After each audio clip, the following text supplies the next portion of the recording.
Alors, bonsoir, chers compatriotes. Donc, je sais qu'il s'est fait tard déjà. Je sais qu'il s'est fait tard déjà au pays. Mais en réalité, j'avais une importante information à vous faire passer, surtout pour ceux qui sont en train de faire les procédures d'immigration pour le Nouveau-Brunswick. Donc, vous savez, je fais des vidéos, mais depuis un moment, j'ai pas vraiment de temps pour continuer de faire des vidéos. Donc, du coup, je me suis dit que c'était important de vous dire quand même ceci parce que ça va vous permettre de gagner en temps pour ceux qui débutent ou bien pour ceux qui ont déjà lancé et qui sont en attente.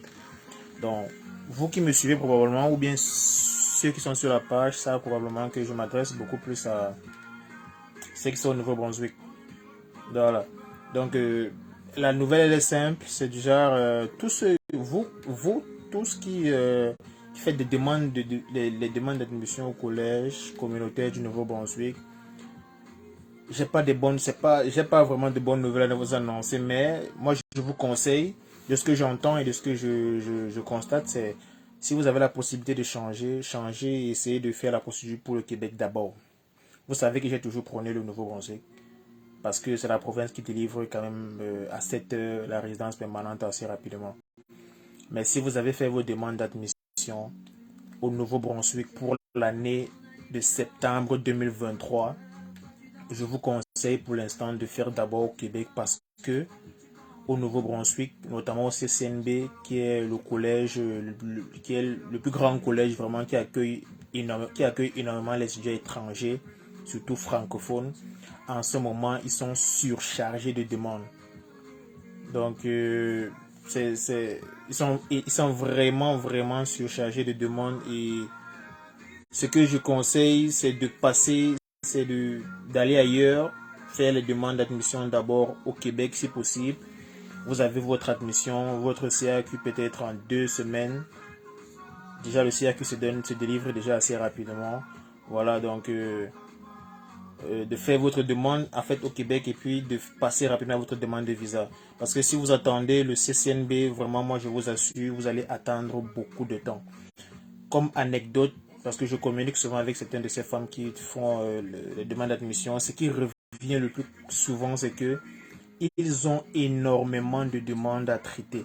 Donc chaque année, il y a des étudiants étrangers qui postulent en fait. Et chaque année, ça augmente. Chaque année, ça augmente. Donc du coup, le personnel du CCNB, le personnel n'augmente pas en fait.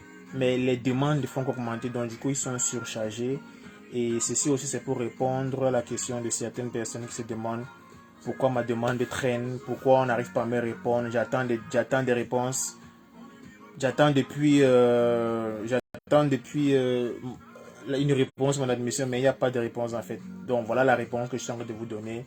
Je ne peux pas faire vraiment des vidéos YouTube, faire des montages encore pour vous afficher ça. Donc du coup, je préfère faire un direct. Peut-être de ce direct, si je vais partager ça sur la page YouTube, surtout pour ceux qui me suivent sur YouTube. Et voilà, donc ça c'est la première information que je souhaitais partager avec vous. N'attendez pas la réponse du CCNB parce que ça prendra du temps. Un autre exemple, c'est que ceux qui ont déposé depuis octobre, leur admission depuis octobre ou septembre jusqu'à l'heure-ci, beaucoup n'ont pas reçu de demande de lettre d'admission en fait. Beaucoup n'ont pas reçu ça, ils sont toujours en attente. Et c'est du temps qui passe et moi je vous demanderai de faire d'abord au Québec. Si au Québec vous avez votre CAQ, vous faites votre demande de visa.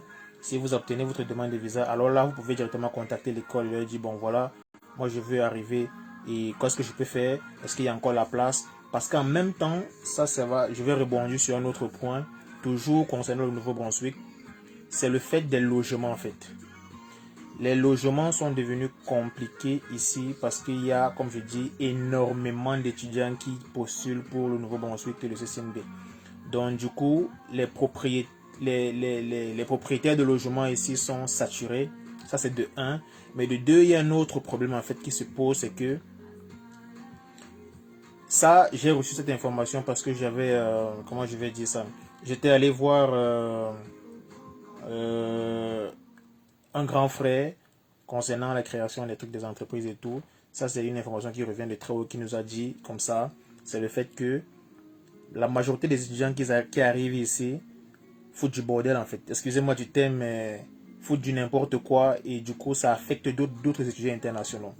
Par exemple, ils arrivent toujours en train de faire des fêtes, de la musique un peu de partout. Vous savez que le blanc, lui, n'aime pas la musique, il n'aime pas le bruit à tort et à travers. Donc, quand les gens arrivent donc ici, ils font des fêtes à la maison, ils mettent de la musique, ils perturbent les voisins. Le voisin, quand il est perturbé, il appelle simplement la police. Et quand la police vient, la police vous demande de baisser le volume.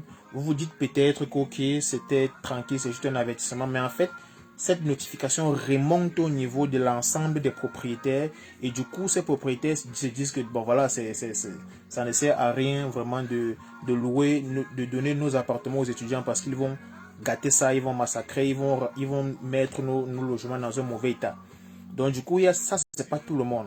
Ça, c'est une petite partie des étudiants qui font ça en fait. Et du coup, ça affecte non seulement ceux qui sont là, mais aussi beaucoup plus ceux qui vont arriver. Donc ça, en fait, le direct d'aujourd'hui, c'est pour vous aviser déjà sur tous ces petits points-là. Premièrement, les demandes au CCNB maintenant prennent du temps. Et de deux, quand vous arrivez, essayez de vous tenir tranquille. Je sais qu'il y a les gens qui aiment fêter, qui aiment faire la fête, qui aiment s'enjailler, qui aiment mettre de la musique. Mais les règles changent beaucoup ici. Et une fois qu'on t'a averti, tu te dis peut-être que c'était tranquille. Mais en fait, ça remonte et ça revient encore retomber sur toi en fait. Tellement c'est allé haut que beaucoup de propriétaires ont décidé de garder la maison vide. Donc beaucoup de propriétaires ont dit que de donner ça aux étudiants étrangers. Je préfère que ma maison reste vide. Si ce n'est pas un Canadien qui entre, je préfère fonctionner en perte. Et ça, c'est ce que le musée nous a dit. Et le monsieur même, c'est un Canadien. C'était un Canadien parce qu'on allait vers lui pour avoir le maximum d'informations sur comment ça se passe avec les entreprises et tout. Ça, c'est ce qu'il nous a dit quand on a fini l'interview. Qu'il y a des chambres, il y a des appartements qui sont vides, mais les propriétaires ne veulent pas laisser ça aux étudiants étrangers. Et même le CCNB se bat à trouver les appartements pour leurs futurs étudiants, mais les propriétaires refusent carrément. Donc, et c'est dommage en fait. C'est dommage vraiment de savoir ça. Le CCNB veut recevoir les étudiants. Ils ont certainement peut-être des places encore dans leur programme, mais ne peuvent pas valider toutes ces personnes parce qu'ils se disent où est-ce qu'ils vont aller, où est-ce qu'ils vont résider en fait. Les propriétaires ne veulent pas libérer les maisons. Et tout ça, c'est toujours causé par nous. C'est nous qui arrivons, on fait du n'importe quoi. Les gens conduisent n'importe comment, ils accélèrent, ils se font arrêter chaque fois par la police. Vraiment, les comportements qu'on a chez nous là. Beaucoup ne veulent pas arrêter ça, beaucoup ne veulent pas savoir que ici, les gens, ils ont leurs règles.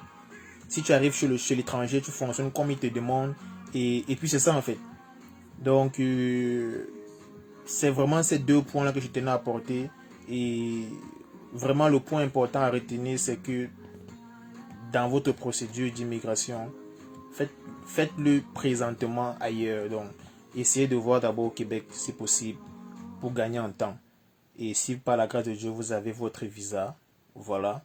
Maintenant, vous pouvez essayer de voir s'il y a encore de la possibilité d'entrer au Nouveau-Brunswick. Donc, c'est essentiellement ce que j'avais à partager avec vous. Je sais qu'il se fait tard.